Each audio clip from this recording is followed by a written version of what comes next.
मेरे अत्यंत स्नेहमयी विद्यार्थियों, सुप्रभात। जैसा कि कल मैंने आपको माटी वाली पाठ का सारांश पढ़ाया था और मैंने आप लोग को इस पाठ के शब्दार्थ भी करा दिए थे। तो प्रिय विद्यार्थियों, आज हम आप लोगों को इस पाठ के प्रश्नोत्तर कराने जा रहे हैं, जिसे आप लोग अपनी कॉपी में लिखेंगे। प्रश्न आप लोग को किताब से देखना है, उत्तर मैं बोलूँगी। पहला प्रश्न, शहरवासी सिर्फ माटी वाली को नहीं, उसके कंटर को भी अच्छी तरह पहचानते हैं। आपकी समझ में ये कौन से कारण होंगे जिनके रहते माटी वाली को सब पहचानते थे? उत्तर, माटी वाली एक बूढ़ी औरत थी जो कनस्टर में लाल मिट्टी भरकर शहर में घर घर दिया करती थी। वो माटा खान से मिट्टी लाती, इस मिट्टी को बेचकर वो अपना जीवन यापन करती थी। टिहरी के लोग माटी वाली को ही नहीं बल्कि उसके कंटर को भी अच्छी तरह पहचानते थे। इसके निम्नलिखित कारण रहे होंगे। पॉइंट नंबर 1, माटी वाली की लाल मिट्टी हर घर में आवश्यकता थी, जिससे चूल्हे चौके की पुताई की जाती थी। इसके बिना किसी का काम नहीं चलता था। पॉइंट नंबर 2, मिट्टी देने का ये काम उसके अलावा कोई और नहीं करता था, उसका कोई प्रतिद्वंदी नहीं था। पॉइंट नंबर 3, शहर से माटा खान काफ़ी दूर था, इसीलिए लोग अपने आप मिट्टी नहीं ला सकते थे। पॉइंट नंबर 4, शहर की रेतीली मिट्टी से लिपाई का काम नहीं किया जा सकता था। और पॉइंट नंबर 5 बच्चों, माटी वाली हंसमुख स्वभाव की महिला थी जो सबसे अच्छी तरह बातें करती थी। प्रश्न नंबर 2, माटी वाली के पास अपने अच्छे या बुरे भाग्य के बारे में ज़्यादा सोचने का समय क्यों नहीं था? ये क्वेश्चन इम्पॉर्टेंट है, आप लोग उत्तर लिखेंगे। माटी वाली समाज के अत्यंत गरीब मजदूर वर्ग का प्रतिनिधित्व करती है। वो सुबह जल्दी उठकर माटा खान जाती तथा मिट्टी खोदकर कंटर में भरती और मिट्टी सहित कंटर सिर पर रखकर शहर में घर घर घूमती थी।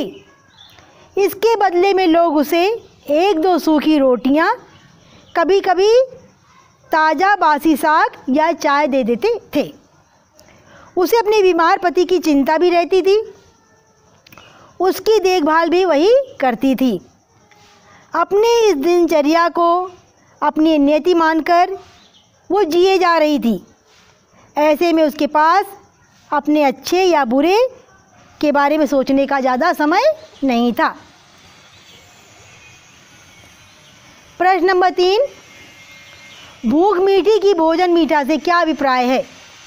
उत्तर, भूख और भोजन का आपस में बहुत ही गहरा रिश्ता है। यदि खाने वाले को भूख लगी हो तो वो भोजन रुचिकर तथा स्वादिष्ट लगता है, और खाने वाले का पेट पहले से भरा हो तो वही भोजन उससे अच्छा नहीं लगेगा, उसे भोजन में कोई स्वाद नहीं मिलेगा। भोजन की ओर देखने का उसका जी भी ना करेगा। अर्थात स्वाद भोजन में नहीं बल्कि भूख में है। प्रश्न नंबर 4, पुरखों की गाढ़ी कमाई से हासिल की गई चीज़ों को हराम के भाव बेचने को मेरा दिल गवाही नहीं देता। मालकिन के इस कथन के अवलोक में विरासत के बारे में अपने विचार व्यक्त कीजिए। तो आप सही बच्चे लिखें, हमारे घरों में पूर्वजों के अथक परिश्रम से बनाई हुई कुछ पुरानी वस्तुएं होती हैं जो उनके ना रहने पर भी पूर्वजों की याद दिलाती हैं। पीढ़ियों से चली आ रही ये धरोहर विरासत के नाम से जानी जाती है। हमें इनका महत्व, इनका मूल्य देखकर नहीं समझना चाहिए। हमें ये अनुमान लगाना चाहिए कि अपनी आवश्यक वस्तुओं को पूरा करने में कमी करके बचाई गई राशि से उन्होंने ये सब बनाया होगा। इसके लिए उन्हें कितनी ही मेहनत करनी पड़ी होगी।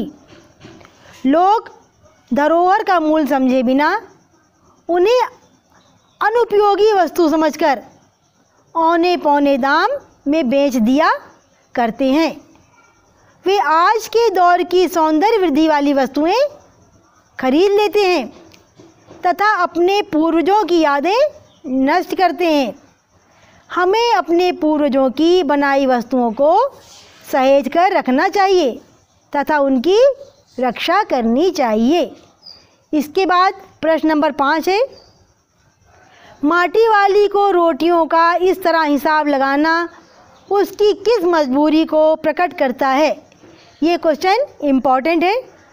माटी वाली की वृद्धावस्था तथा गरीबी पर तरस खाकर घर की मालकिनें बची हुई 1-2 रोटियां, ताज़ा बासी साग तथा बची कुची चाय दे दिया करती थीं।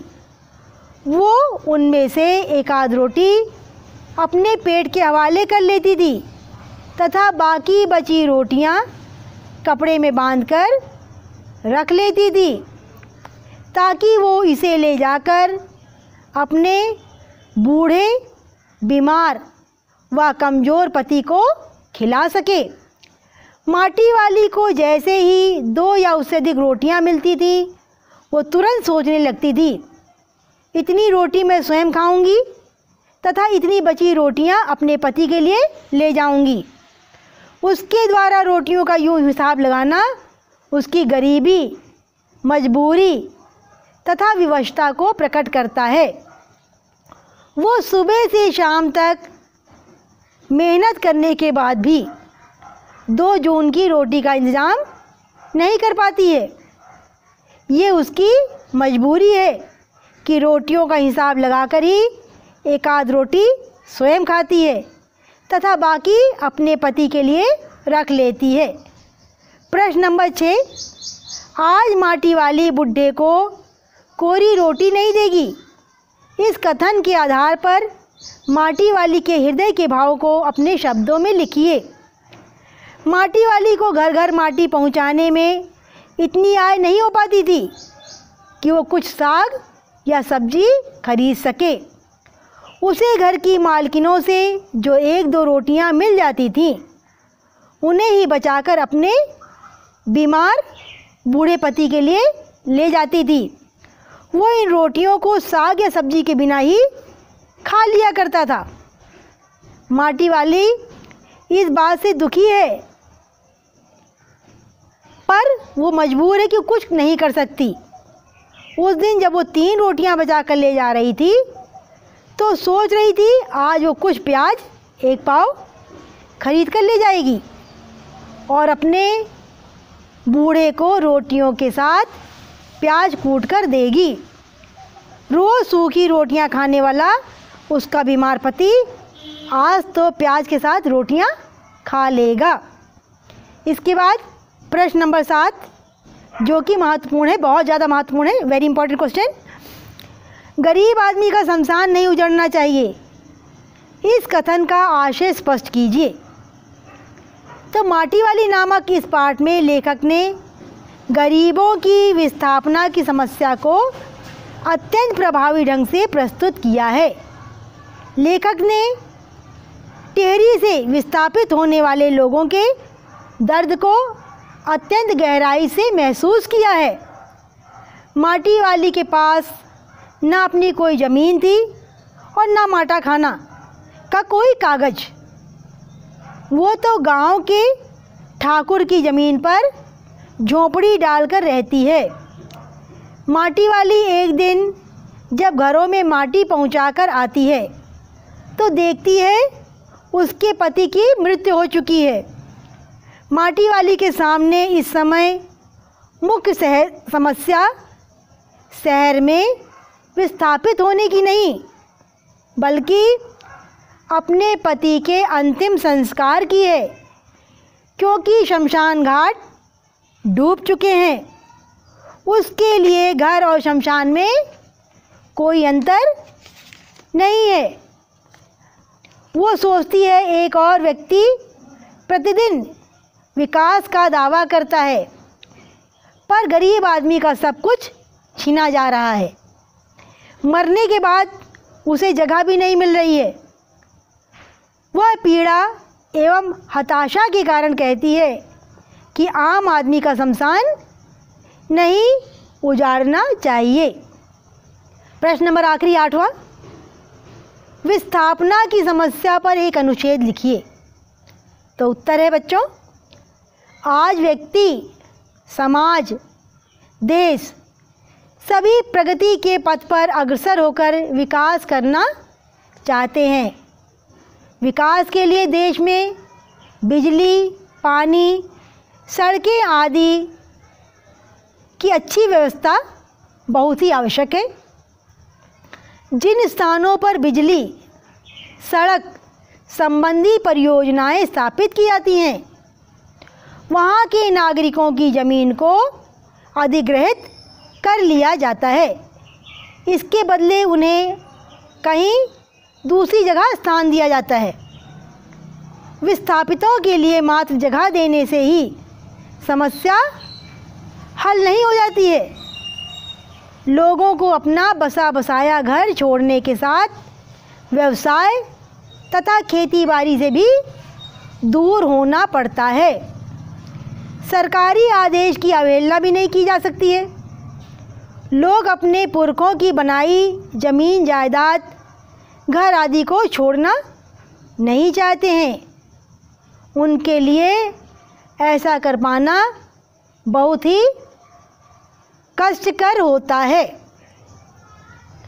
कुछ लोग इस दुख को नहीं सह पाते हैं और पागल हो जाते हैं, तो कुछ लोग मृत्यु को प्राप्त कर लेते हैं। सबसे बुरी स्थिति उन लोगों की होती है जो किसी की ज़मीन पर रहते हैं, ना उनके पास ज़मीन का कोई प्रमाण पत्र होता है। इसके अभाव में वे नई जगह में अपना आवास नहीं बना सकते तथा उनके पास जो था उससे भी हाथ धो बैठते हैं।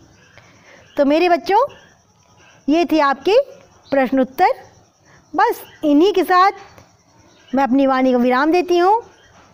आप सभी का दिन मंगलमय हो।